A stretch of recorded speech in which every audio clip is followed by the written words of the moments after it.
Subscribe now, if you're brave enough to keep watching.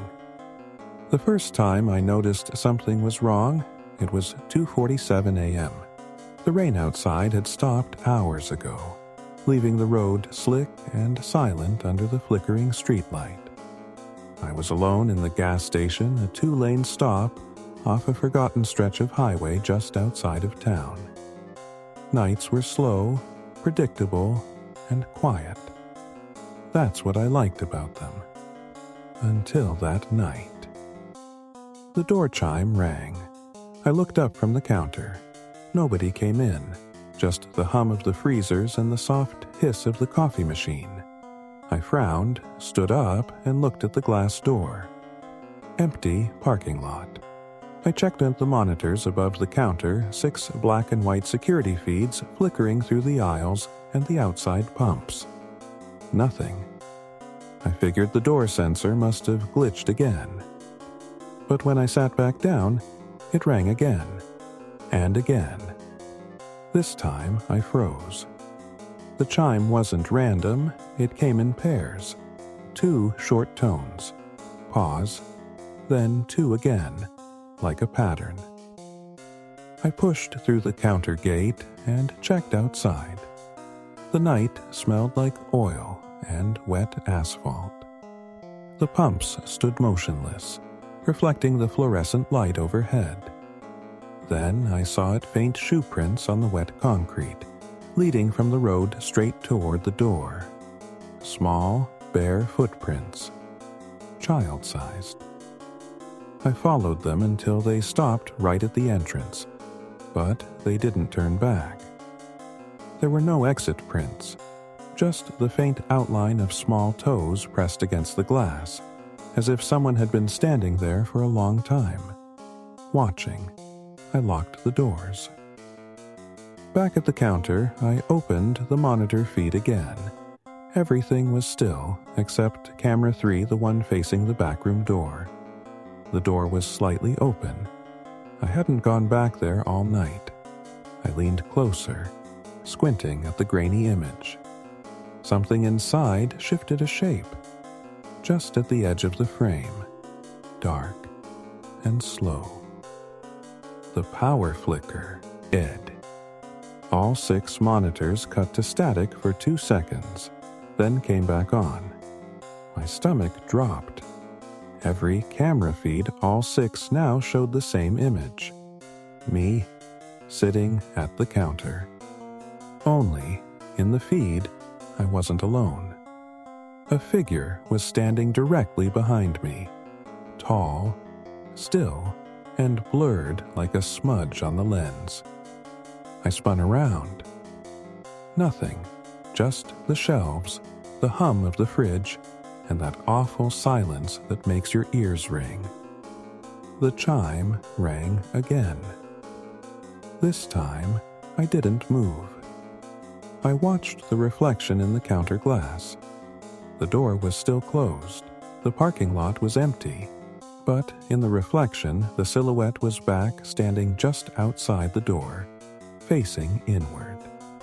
I whispered to myself, "I'm not alone."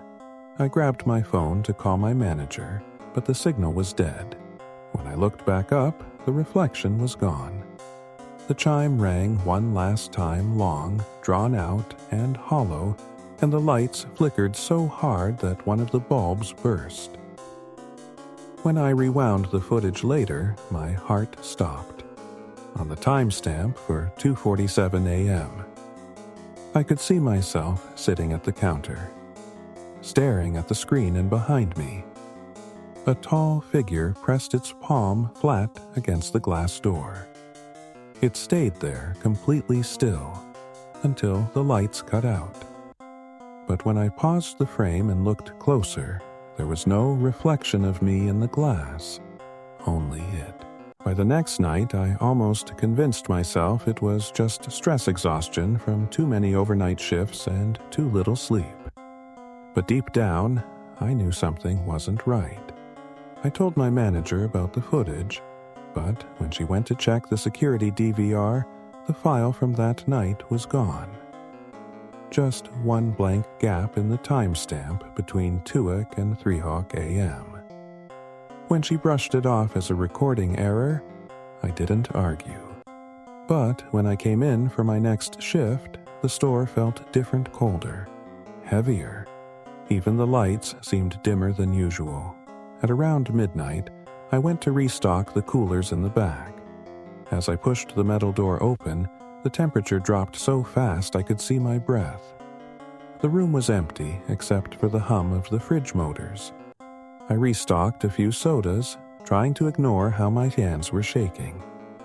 When I turned to leave, I saw the door was now slightly ajar, not how I left it. I pushed it open and stepped back into the store.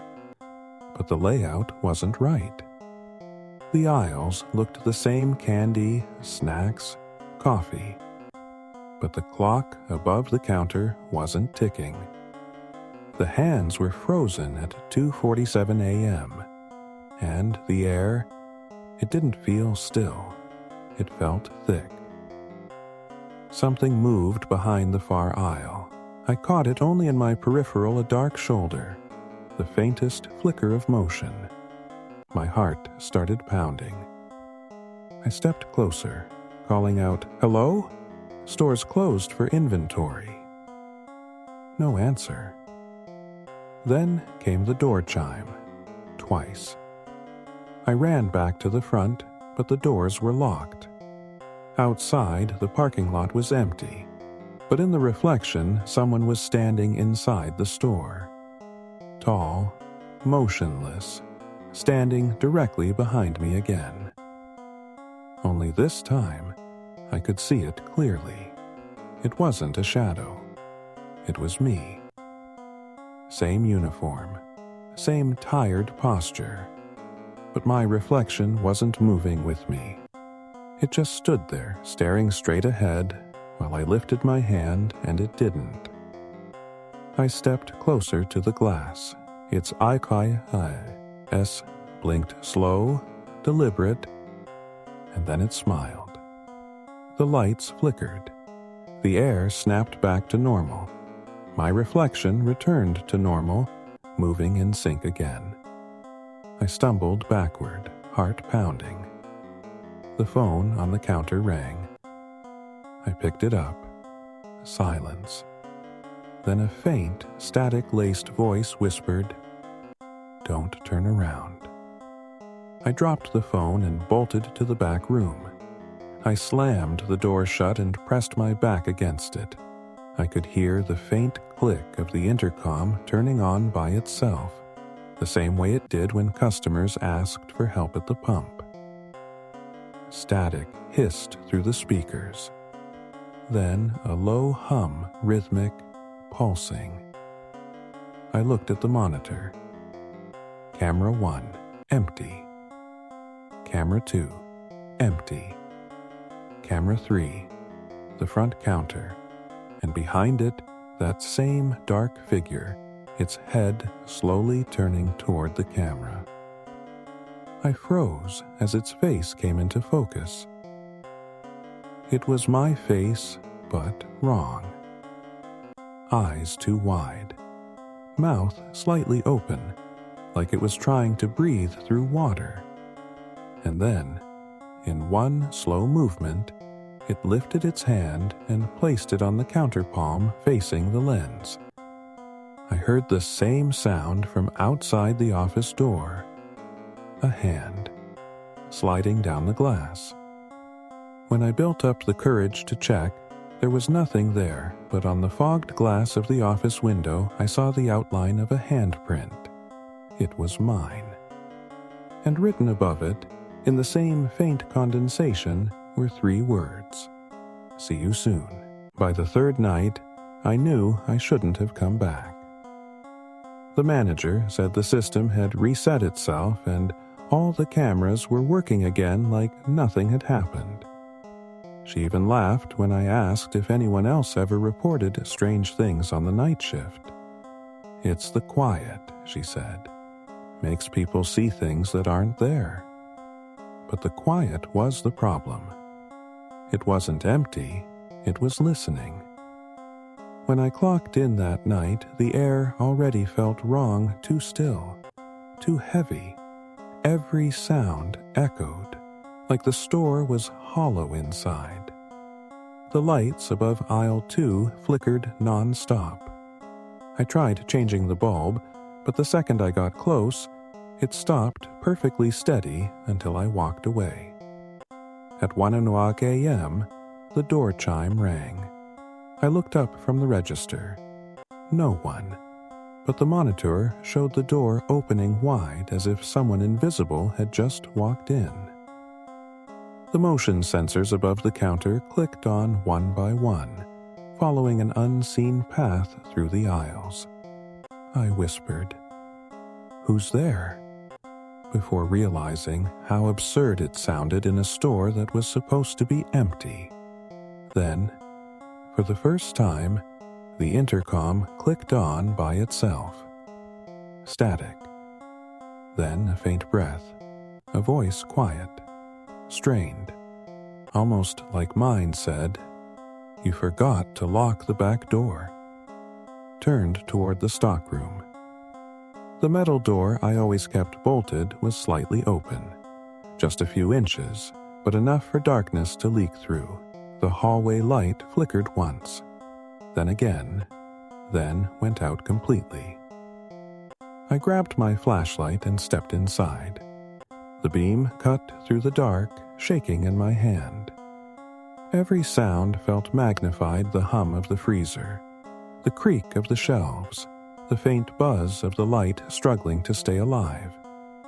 I whispered to myself that it was just the wind, just nerves. But then I saw my reflection again, faintly visible in the metal door of the walk-in fridge. It was moving before I was, breathing when I wasn't. Its mouth twitched open slowly, like it was trying to speak. I froze, heart pounding so hard I could barely breathe. Then, from the reflection, I heard my own voice whisper, "It's not safe here." The lights snapped back on. The reflection was gone, but when I turned, the door to the store had closed behind me, and the chime was ringing over and over, like someone was holding it down. I ran back to the counter, slammed the lock on the front door, and checked the monitors again. All 6 cameras showed static except one. Camera 4. The feed showed me sitting at the counter. Not now, but earlier. The timestamp said 2:47 a.m. from 2 nights ago, the same time the door chime first started ringing. I watched as the past version of me leaned forward, staring at the monitor. Then the tall, shadowed figure appeared behind me, placing its hand on the glass door. And then something I'd never noticed before happened. The past me turned slowly and smiled. The feed flickered, and suddenly the live camera view came back on. Someone was standing outside again, same height, same clothes, same movements. It was me. The chime rang one final time. The glass door fogged, and a single sentence appeared in smeared condensation. Shift complete. I don't remember leaving. I don't remember locking up. But when the morning crew arrived, the register was open, the cameras were looping empty footage, and the time clock showed a punch-out at 2:47 a.m., even though no one saw me leave. And since that night, every new employee who's taken the graveyard shift has reported the same thing. The faint sound of breathing behind the counter and a reflection in the glass that doesn't blink when they do. If this story haunted you, the next one will keep you awake. Hit subscribe if you dare.